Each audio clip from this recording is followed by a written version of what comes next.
अगर मेरा बस चलता तो मैं उसे नहीं जाने देता। सच तो यह है कि वो मुझसे बात ही करना नहीं चाहता। सवाल ही पैदा नहीं होता कि उसने झूठ बोला हो। चलो मान लेते हैं कि वे सच बोल रहा है। अगर ऐसा चलता रहा तो तुम कैसे पास होगे? हैरानी की बात तो यह है उसने मेरी तरफ देखा ही नहीं। इस तरीके के सेंटेंस को हम इंग्लिश में कैसे बनाएंगे दोस्तों? ये जो है एडवांस लेवल के स्ट्रक्चर हैं। अगर आप इसे अपनी डेली इंग्लिश में यूज करते हैं तो आपकी जो इंग्लिश का लेवल है वो हाई हो जाएगा। दोस्तों, my name is Sajid, you are watching RS English speaker. So let's get start the video without wasting any time, and before that if you are new so you can subscribe this channel and press the bell icon. तो आज का हमारा पहला structure है अगर मेरा बस चलता। इसका पहले आपको सेंस समझना होगा। अगर मेरा बस चलता मतलब अगर मेरे हाथ में होता। जैसे कि तो इसका स्ट्रक्चर है, हम इसको वैसे कई तरीक़े से बना सकते हैं, लेकिन फ़िलहाल के लिए मैं आपको इसमें 2 ही तरीके बताऊंगा। पहला जो है वो है if it were in my hand. If का मतलब अगर, इट मतलब ये, वर मतलब होता इन माई हैंड मेरे हाथ में। अगर ये मेरे हाथ में होता। अब कहेंगे इट के साथ तो वर लगता ही नहीं है। मतलब ये ऐसा हम सोचते हैं, कई चीज़ों में लगता है वर, ये बात ध्यान रखना। आपको ये नहीं सोचना इट के साथ वर नहीं लगता। ऐसे सेंटेंसों में लगता है, यूज होता है ऐसे सेंटेंस में, ठीक है। और दूसरा है if I had my way. If I had my way. अब इसका मतलब इफ़ मतलब अगर, आई हैड मेरे पास होता, माई वे मेरा रास्ता। इसका मतलब ये सेंस दे रहा है। मतलब वे का मतलब यहाँ रास्ता नहीं है, यहाँ पर बस। अगर मेरे पास मेरा बस चलता तो मतलब मैं उससे कुछ भी करवा लेता है। इसका मतलब ये, तो ये 2 स्ट्रक्चर हैं, दोनों का आप यूज कर सकते हैं। अब बताते हैं इसके एग्जांपल, तो आपको और अच्छे से क्लियर हो जाएंगे। पहले एग्जांपल लेते हैं। अगर मेरा बस चलता तो मुझसे नहीं जाने देता। अगर मेरा बस चलता तो मैं उसे नहीं जाने देता। If it were in my hand I would not let him go. If it were in my hand I would not let him go. अगर तुम्हारा बस चलता तो तुम मेरी मदद नहीं करते। अगर तुम्हारा बस चलता तो तुम मेरी मदद नहीं करते। If it were in your hand you would not help me. If it were in your hand you would not help me. देखिए, जो माई है, योर है या हिज है, ये चेंज हो सकता है। अगर उसका बस चलता, अगर आपका बस चलता, अगर मेरा बस चलता, अगर राहुल का बस चलता, तो ये तो चेंज हो सकता है। ये आपको ध्यान रखना है, ठीक है।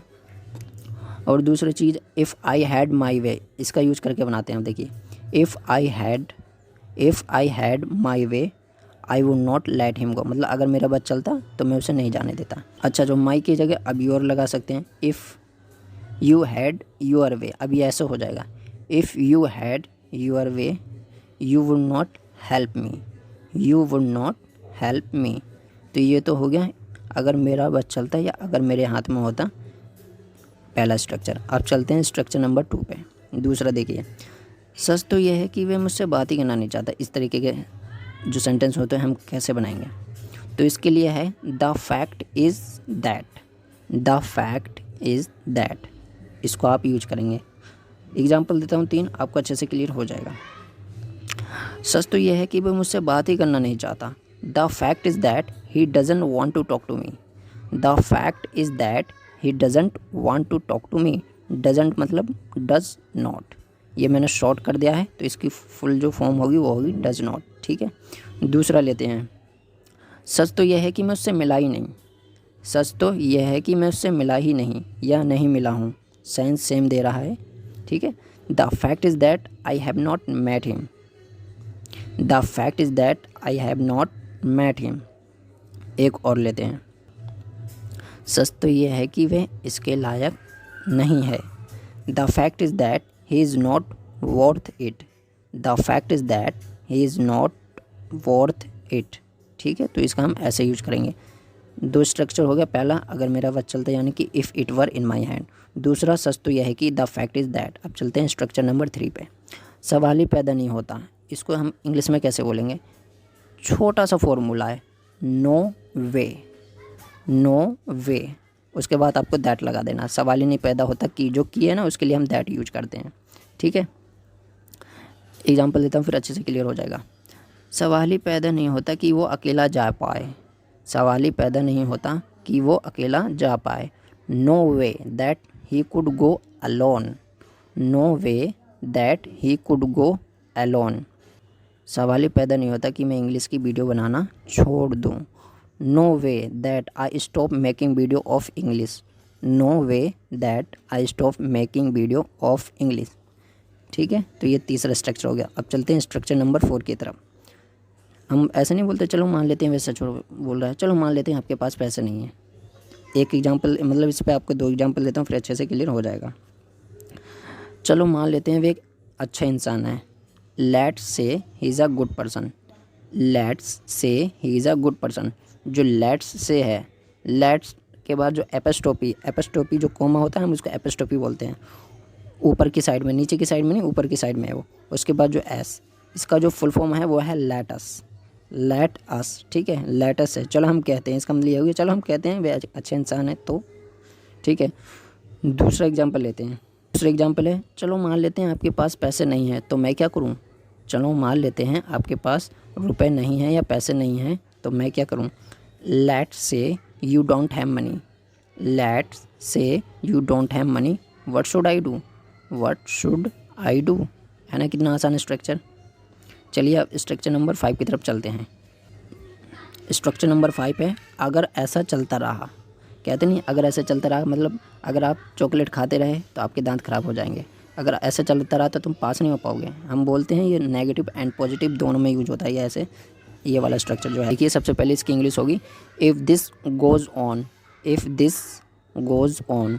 इफ़ मतलब अगर, ऐसा मतलब दिस गोज़ ऑन मतलब चलता रहा। ठीक है, देखिए अगर ऐसा चलता रहा तो आप पास नहीं हो पाओगे।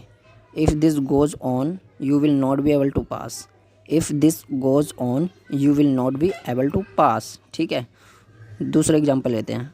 अगर ऐसा चलता रहा तो मैं तुम्हारी मदद नहीं करूँगा, अगर ऐसा चलता रहा तो मैं आपकी मदद नहीं करूँगा या तुम्हारी मदद नहीं करूँगा। If this goes on I will not help you, if this goes on I will not help you. ये भी एक अच्छा स्ट्रक्चर है, इसको भी आप याद कर सकते हैं। नेक्स्ट जो फाइनल है ये बहुत ही ज़्यादा इंपॉर्टेंट है और अच्छा भी है ये। हम बोलते नहीं, हैरानी की बात तो यह है कि उसने मेरी तरफ देखा ही नहीं। तुम ही बोल रहे थे ना जाओ मिलो उससे, उसने देखा तलक नहीं, बैठने का दूर उसने देखा ही तलक नहीं। तो इस पे चलिए 2 एग्जांपल लेते हैं और इसको भी ख़त्म करते हैं। अच्छा सबसे पहले मैं इसकी इंग्लिश बना देता हूँ। हैरानी की बात तो यह है, इसकी इंग्लिश क्या होगी। इसकी जो इंग्लिश है वह है the surprising thing is that, the surprising thing is that. ये तो सेम टू सेम ट्रांसलेट हो गया, आपको बताइए same to same sense they रहा है। 2 एग्जांपल लेते हैं और इसको हटाते हैं साइड में। पहला एग्जांपल, हैरानी की बात तो यह है कि उसने मेरी तरफ देखा ही नहीं, हैरानी की बात तो यह है कि उसने मेरी तरफ देखा ही नहीं। The surprising thing is that he didn't see me, he didn't see me. The surprising thing is that he didn't see me. अच्छा डिडंट की फुल फॉर्म डिड नॉट, ये मैंने शॉर्ट फॉर्म लिख दिया यहाँ पर, नीचे देखो फुल फॉर्म डिड नॉट। ठीक है, दूसरा लेते हैं। हैरानी की बात तो यह है उसने सबके सामने रुपए चुरा लिए, हैरानी की बात तो यह है उसने सबके सामने रुपए चुरा लिए। The surprising thing is that he stall money before everyone, the surprising thing is that he stall money before everyone. तो इस पे मैंने 2 एग्जांपल दिए, आपके लिए ये 4 एग्जांपल हैं। आपको इनकी इंग्लिश बनानी है और कमेंट में लिख के बताना है। ठीक है, अगर वीडियो अच्छी लगी तो प्लीज़ लाइक कर देना। मिलते हैं किसी नेक्स्ट वीडियो में अच्छे कंटेंट के साथ। जब तक के लिए take care, bye bye. Thanks for watching this video.